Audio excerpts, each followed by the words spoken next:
yaitu tentang model-model pembelajaran.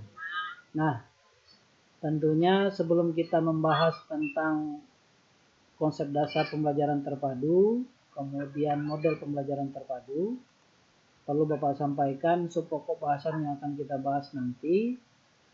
Itu pertama tentang pengertian pembelajaran terpadu, kemudian karakter pembelajaran terpadu, landasan pembelajaran terpadu, prinsip-prinsip yang ada di dalam pembelajaran terpadu, kemudian manfaat pembelajaran terpadu, dan terakhir berbagai model pembelajaran terpadu. Nah, sebelum kita membahas lebih lanjut ya, Bapak coba meng-cross check di mana pada minggu yang lalu Bapak sudah sampaikan salah satu tugas kita di tutorial pertama itu adalah membuat peta konsep. Nah, terkait dengan peta konsep ya, perlu Bapak sampaikan bahwa 7 jam yang lalu Bapak cek itu dari 20 orang mahasiswa di kelas kita yang ada di lokal B ini, itu baru ngumpul 14. Nah, tapi kalau seandainya Bapak buka sekarang ya, mudah-mudahan jaringannya bagus. Bapak coba buka di LMS Bapak lokal B. Terkait dengan tugas peta konsep, di sini terlihat bahwa ada 16 orang yang sudah mengerjakan tugas ini. Ada 4 orang yang belum mengirimkan tugasnya. Sementara waktu yang Bapak berikan limitnya kemarin sebelum kita melakukan tutorial pada saat ini. Nah, ini perlu menjadi perhatian kepada kita semua.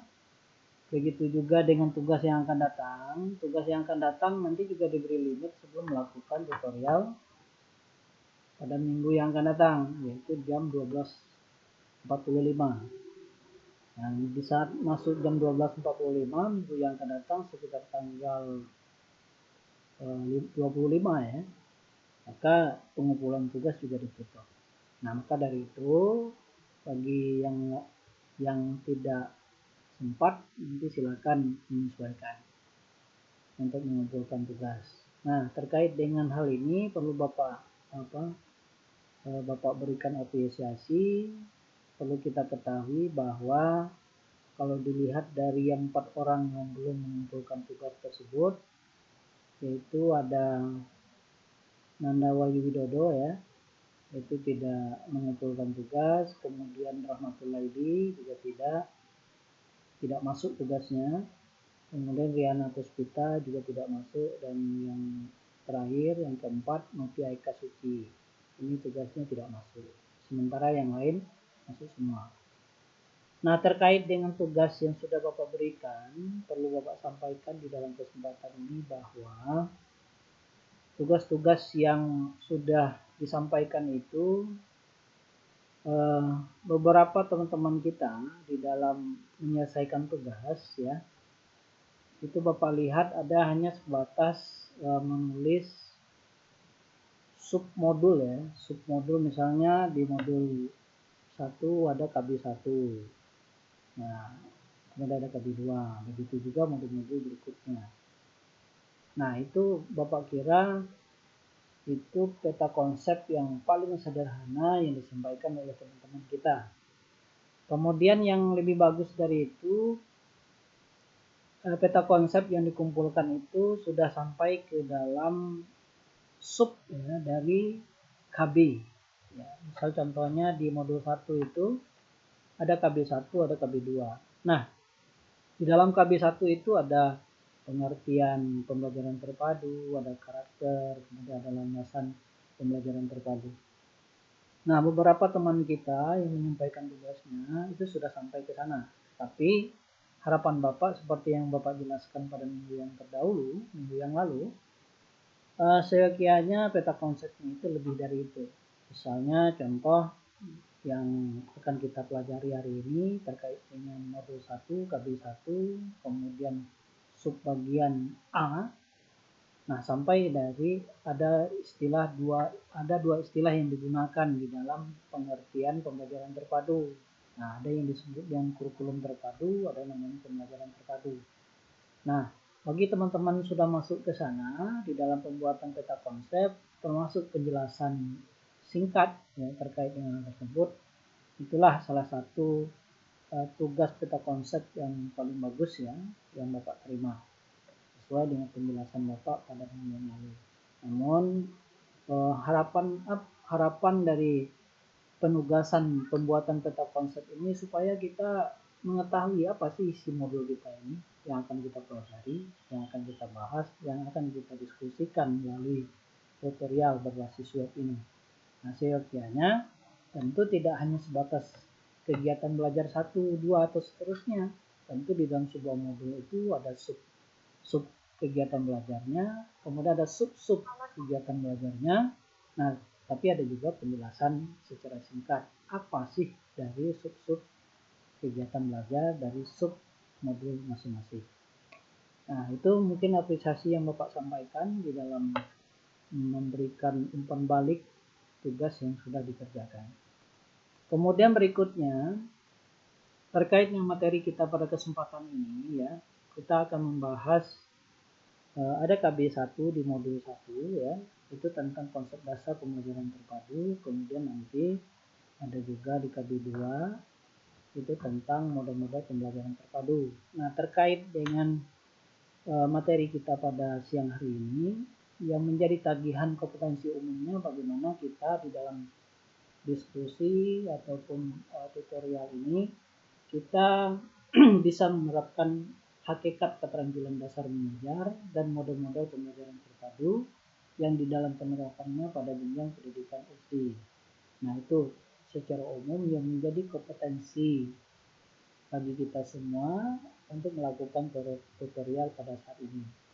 Kemudian berikutnya yang kompetensi khusus yang dituntut di dalam tutorial kita pada kesempatan ini ada 5. Yang mana kelima itu diantaranya yang pertama adalah karena kita akan membahas tentang konsep dasar pembelajaran terpadu, nanti kita mulai masuk dengan pengertian pembelajaran terpadu, karakter pembelajaran terpadu, kemudian masuk lagi ke landasan yang mendasari lahirnya pembelajaran terpadu, sampai kepada fungsi dan prinsip pembelajaran terpadu. Nah, itu 4 hal itu bagian dari konsep dasar pembelajaran terpadu yang menjadi kompetensi secara khusus ya di dalam melaksanakan tutorial pada kesempatan ini. Mulai dari mahasiswa mampu menjelaskan pengertian pembelajaran terpadu, kemudian mahasiswa juga bisa menjelaskan karakter pembelajaran terpadu.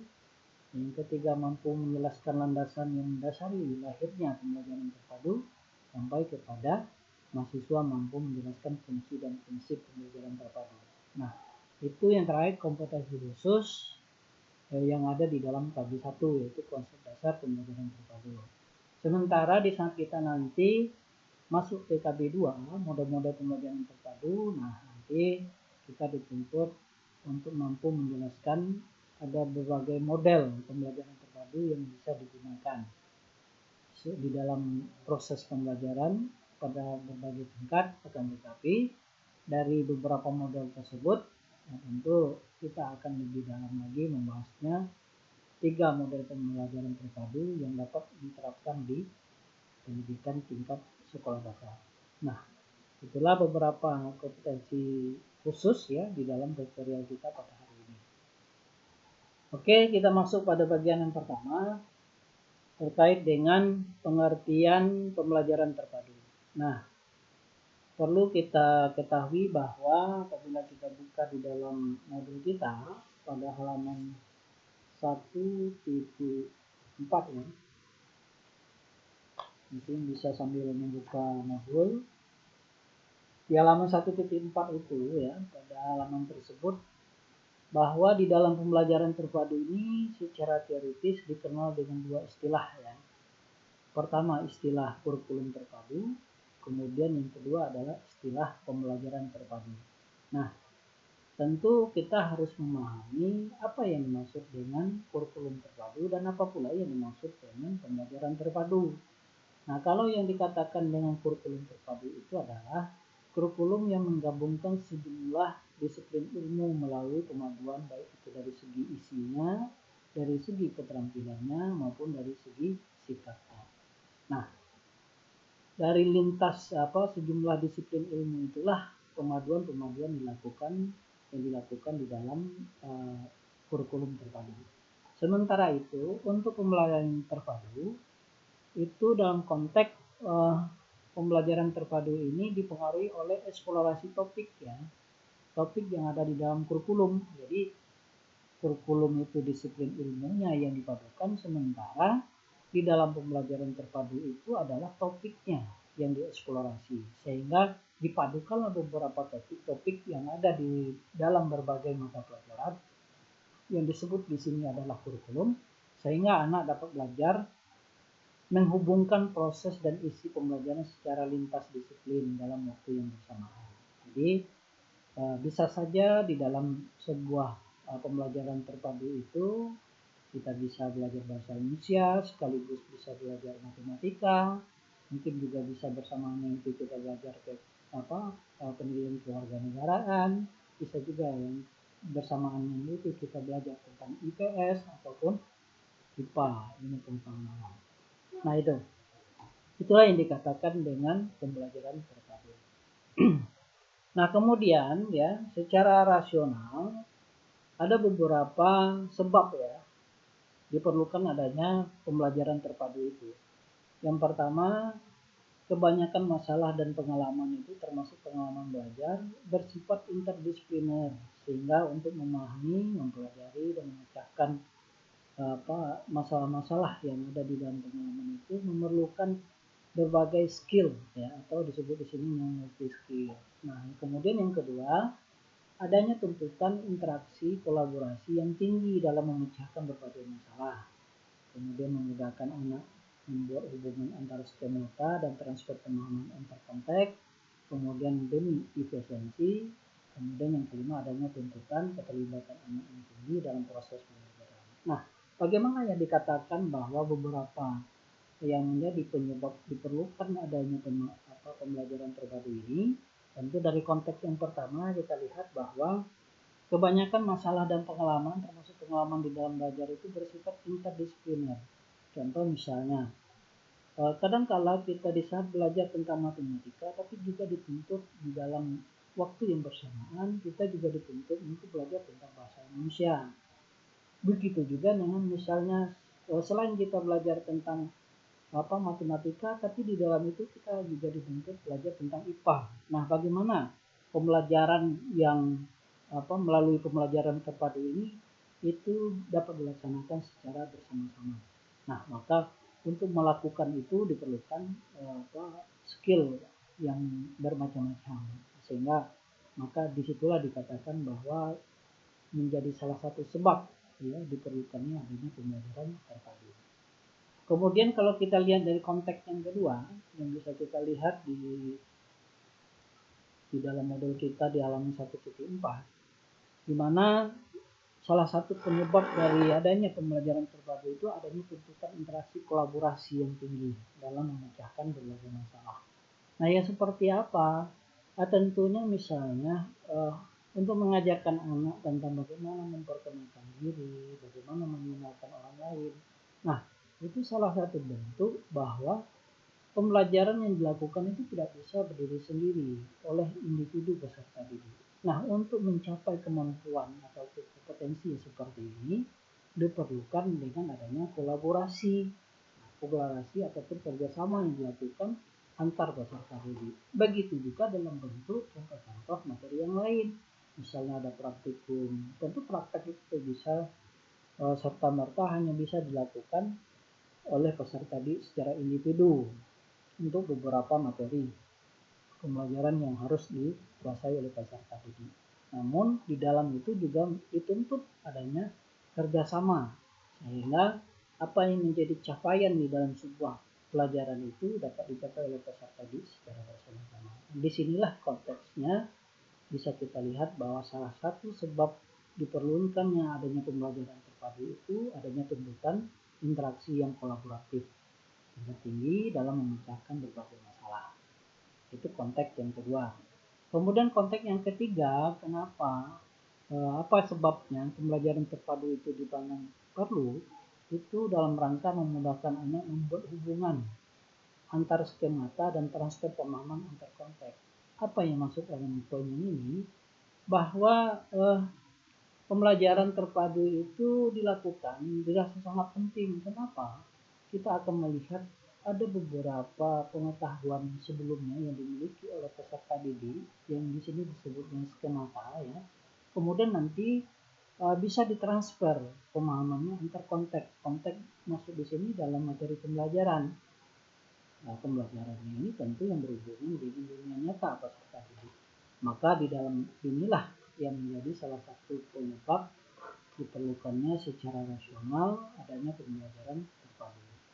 Dan yang keempat adalah efisiensi ya, tentu dengan adanya pembelajaran terpadu ini bisa belajar misalnya bahasa Indonesia bersamanya matematika, bahasa Indonesia itu dengan ilmu pengetahuan alam, pengetahuan sosial, atau mata-mata pelajaran yang lain seperti PKN, SPDP, kemudian juga bisa dalam bentuk PJOK. Nah, pembelajaran yang dilakukan secara bersamaan yang disebut dengan pembelajaran terpadu ini tentu memberikan efektivitas, efisiensi di dalam proses pemahaman. Nah, disitulah kita bisa melihat bahwa salah satu sebab diperlukan pembelajaran terpadu itu karena adanya perpaduan dan antar pembelajaran sehingga bisa dilaksanakan secara efisien. Kemudian yang kelima ataupun yang terakhir, yang menjadi penyebab adanya pembelajaran terpadu itu adanya tuntutan keterlibatan anak yang tinggi dalam proses pembelajaran. Nah, kenapa dikatakan demikian? Karena pembelajaran terpadu ini menuntut kepada peserta didik itu untuk banyak berinteraksi di dalam pembelajaran. Artinya ada istilah yang disebutnya direct learning, ya, belajar secara langsung. Artinya pembelajaran terpadu ini lebih banyak dilakukan oleh peserta didik secara langsung, bukan seperti mungkin banyak di ataupun yang berpusat kepada guru, atau tetapi berpusat kepada siswa. Nah, siswa itulah yang akan melakukan kegiatan pembelajaran yang akan kita bahas lebih dalam nanti pada penjelasan berikutnya. Nah, itu yang terkait dengan beberapa sebab diperlukan adanya pembelajaran terpadu secara rasional. Kalau kita lihat dari gambar yang Bapak tampilkan ini, ya, tadi kita kenal dua istilah, ada yang namanya kurikulum terpadu, ada yang namanya pembelajaran terpadu. Nah, kalau dari gambar yang ditampilkan ini, ya, pertama pembelajaran terpadu itu dilakukan dengan adanya perpaduan di dalam kurikulum. Ya. Kalau di saat kita mengingat kembali saat diterapkannya kurikulum 3 satuan pendidikan, tentu tidak ditemukan bahwa adanya perpaduan yang terjadi di dalam sebuah kurikulum. Nah, tentu itu kita temukan di saat kita tahu bahwa mata pelajaran IPA itu dipelajari secara mandiri di dalam mata pelajaran IPA. Begitu juga IPS, bahasa Indonesia, SPDP, kemudian ada juga matematika dan lain sebagainya. Nah, apakah itu sudah dilakukan di saat kurikulum sekarang? Nah, tentu iya. Ya. Sekarang di dalam kurikulum 2013 itu sudah dilakukan perpaduan antar mata pelajaran. Nah, mata pelajaran itu seperti apa di dalam pembelajaran terpadu itu? Yaitu pembelajaran tematik. Nah, bisa ada beberapa topik-topik yang topik pembelajarannya sama, tapi terdiri dari beberapa mata pelajaran. Nah, kalau kita lihat dari gambar ini, disitulah kita akan bisa pahami bahwa ada perpaduan di dalam kurikulum, ada perpaduan di dalam pembelajaran itu sendiri, di dalam implementasinya disebut dengan pembelajaran tematik. Nah, itu. Kemudian berikutnya ya yang perlu Bapak sampaikan pada kesempatan ini terkait dengan pembelajaran terpadu, bahwa perlu kita ketahui di dalam pembelajaran terpadu itu bisa kita lihat dari beberapa perspektif ya. Pertama yaitu tentang suatu pendekatan pembelajaran yang menghubungkan berbagai mata pelajaran yang mencerminkan dunia nyata di sekeliling serta dalam tentang kemampuan dan perkembangan anak. Nah, ini bagian dari apa yang bisa kita pahami dari konsep dasar pembelajaran terpadu terkait dengan pengertian pembelajaran terpadu. Di mana di dalam pembelajaran terpadu itu ada keterhubungan antara berbagai mata pelajaran yang di dalam mata pelajaran itu nanti itu diaplikasikan dalam bentuk tema-tema. Nah, dari tema itu nanti, tema itu akan mencerminkan dunia nyata peserta didik dan dunia, baik dunianya sendiri maupun yang ada di sekelilingnya. Sehingga yang terkait dengan materi berbagai mata pelajaran itu yaitu disesuaikan dengan rentang kemampuan maupun perkembangan anak. Nanti Bapak akan sampaikan beberapa contoh tema yang terdapat di dalam Permendikbud nomor 57 tahun 2014 tentang tema-tema baik yang dipelajari di kelas 1, kelas 2, kelas 3, 4, kelas 5 maupun di kelas 6. Berikutnya yang kedua ya, pembelajaran terpadu itu ya dapat kita lihat dalam bentuk suatu cara untuk mengembangkan pengetahuan dan keterampilan secara serempak dan simultan. Nah, bagaimana yang dikatakan bahwa pembelajaran terpadu itu yang merupakan suatu pengembangan pengetahuan dan keterampilan secara serempak atau simultan? Seperti yang Bapak sampaikan tadi bahwa di dalam sebuah tema yang dipelajari oleh peserta didik tentulah ya, karena ini berhubungan dengan berbagai mata pelajaran, tentu keterkaitan dari semua mata pelajaran itu akan dipelajari secara bersama-sama atau bersamaan atau dilakukan secara serempak atau disebut dengan istilah simultan. Nah, terjadinya simultan kegiatan pembelajaran dari berbagai mata pelajaran inilah di situ ada pengetahuan, ada keterampilan yang dipelajari bersama-sama oleh peserta didik. Nah, kemudian yang terakhir ya, pembelajaran terpadu ini itu merakit atau menggabungkan sejumlah konsep dalam beberapa mata pelajaran yang berbeda dengan harapan siswa akan belajar lebih baik dan bermakna. Artinya apa? Konteks-konteks pembelajaran sebenarnya dari berbagai mata pelajaran, misalnya ada bahasa Indonesia, ada IPA, IPS, kemudian ada matematika, ada bahasa Indonesia. Ada kala pembelajaran yang dilakukan itu bisa dalam konteks yang sama. Nah, di saat kita dapat memberikan pembelajaran kepada peserta didik dalam konteks yang sama, disitulah ya, yang menjadi suatu harapan bahwa pembelajaran yang dilakukan itu lebih baik ya, karena dilakukan secara bersama dalam konteks yang sama, tentu juga memiliki kebermanfaatan di dalam pembelajaran itu ya, disebut dengan meaningful learning. Nah, maka dari itu kebermanfaatan ini tentunya akan berhubungan dengan manfaat bagi peserta didik di dalam kehidupannya sehari-hari. Nah, itulah 3 perspektif yang kita lihat dengan adanya pembelajaran terpadu. Berikutnya lebih jauh lagi perlu juga disampaikan bahwa pembelajaran terpadu ini merupakan suatu pendekatan yang berorientasi pada praktek pembelajaran yang sesuai dengan kebutuhan perkembangan anak. Jadi kalau ditanya pembelajaran terpadu itu sama nggak dengan pembelajaran yang seperti pembelajaran yang dilakukan oleh guru-guru kita terdahulu, mungkin mengutamakan kegiatan itu fokus kepada pendidik, tentu itu tidak lagi terjadi di saat kita melakukan pembelajaran terpadu. Karena apa? Karena perlu kita garis bawahi bahwa kegiatan pembelajaran terpadu yang kita lakukan itu lebih kepada praktik. Nah, disinilah yang menjadi tolak ukur di dalam pembelajaran terpadu yang perlu kita pahami secara bersama-sama. Kemudian berikutnya, kalau kita lihat dari segi teori di dalam pembelajaran terpadu ini ya, bahwa pembelajaran terpadu itu dalam rangka menolak ya, proses latihan atau hafalan drill ya, sebagai dasar pembentukan pengetahuan dan struktur intelektual anak. Artinya pembelajaran itu harus melakukan kegiatan-kegiatan yang bermakna bagi peserta didik sendiri. Nah, itu bisa kita lihat dari di dalam teori pembelajaran psikologi Gestalt ya. Kemudian juga termasuk dalam Piaget. Nah, ini adalah salah satu pembelajaran yang dilakukan di mana pembelajaran terpadu itu menekankan bahwa pembelajaran itu harus memiliki makna, ya, dan menekankan juga pentingnya program pembelajaran berorientasi pada kebutuhan peserta didik.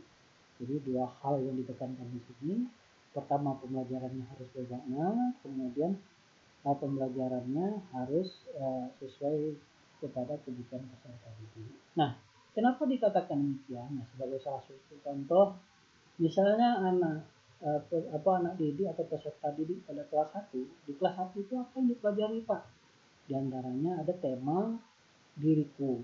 Nah, dari subtema diriku itu ada namanya aku dan teman baruku. Nah, tentu dari permulaan dari proses pembelajaran, di mana anak dari TK masuk ke SD, tentu nanti dia akan bertemu pada teman-temannya, yaitu teman-teman baru. Nah, teman-teman baru itulah yang harus dia kenali. Disitulah tematik yang dimaksud bahwa pembelajaran terpadu ini dengan teori psikologi yang digunakan itu pada yang ditekankan kepada kebutuhan perkembangan. Nah, nanti akan kita bisa lebih lanjut lagi melihat beberapa tema yang dipelajari dari di kelas 1, kelas 2 sampai kelas 6. Kemudian berikutnya, ya, pembelajaran terpadu ini ya bisa juga kita artikan sebagai pendekatan pembelajaran yang melibatkan beberapa mata pelajaran. Ya. Ini harus digarisbawahi bahwa pembelajaran terpadu itu terdiri dari beberapa mata pelajaran. Untuk apa? Untuk memberikan pengalaman yang bermakna kepada peserta didik. Nah, kebermaknaannya untuk peserta didik itu yang seperti apa? Yaitu dalam bentuk bagaimana di sebuah topik pembelajaran atau tema dalam pembelajaran itu anak-anak secara sekaligus tidak hanya belajar tentang bahasa Indonesia, tapi bisa juga belajar tentang mata pelajaran yang lain. Begitu juga sebaliknya, misalnya belajar IPA tapi juga belajar tentang PKN dan sebagainya. Baik itu penggabungan dari 2 mata pelajaran, 3 mata pelajaran, bahkan sampai 5 mata pelajaran sekaligus. Nah, maka dari itu pendekatan pembelajaran terpadu ini lebih menekankan kepada konsep, ya, belajar sambil melakukan. Nah, ini kata kuncinya. Yang bahasa lain disebut dengan learning by doing. Nah, itu.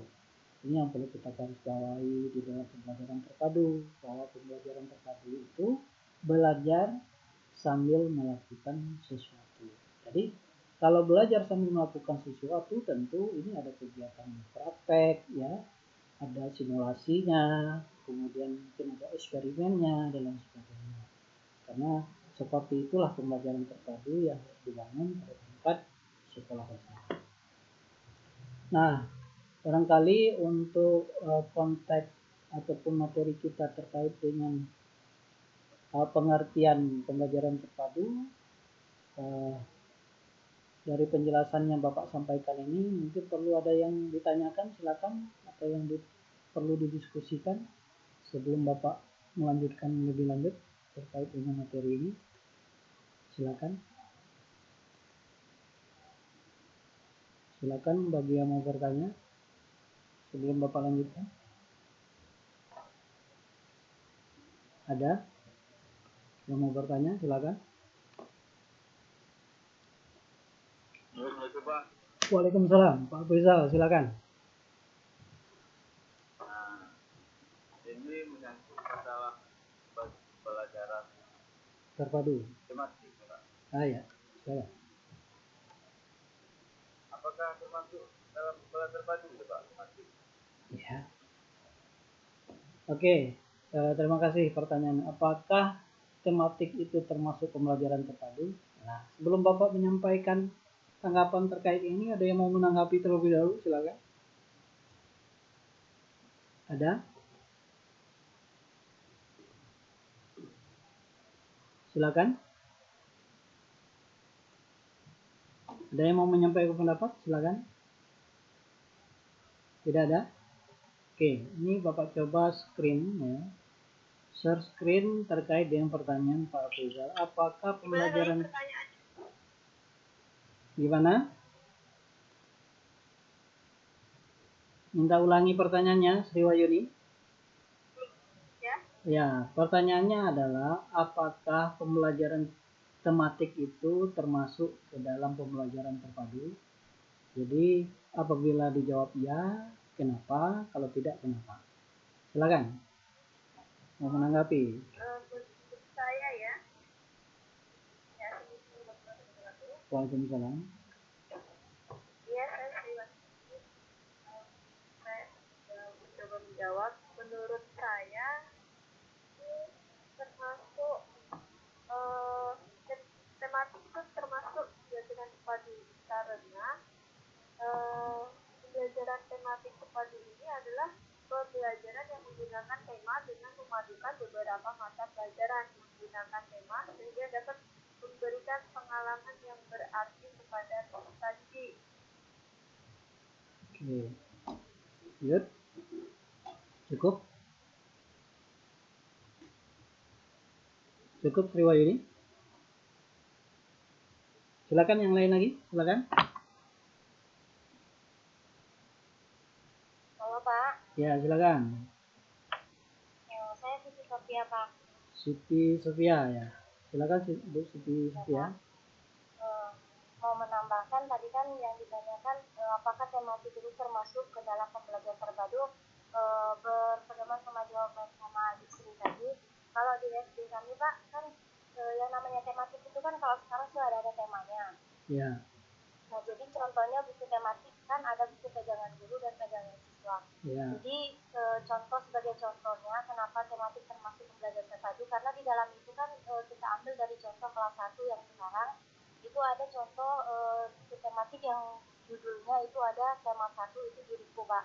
Ya. Nah di dalam tema diriku itu nanti di situ ada pelajaran IPS, dia memperkenalkan diri, nanti ada sosial bersama teman-temannya. Ya. Kemudian dalam keluarga dia menghitung jumlah keluarganya, itu contohnya Pak. Jadi jawabannya memang termasuk ke dalam pembelajaran terpadu Pak.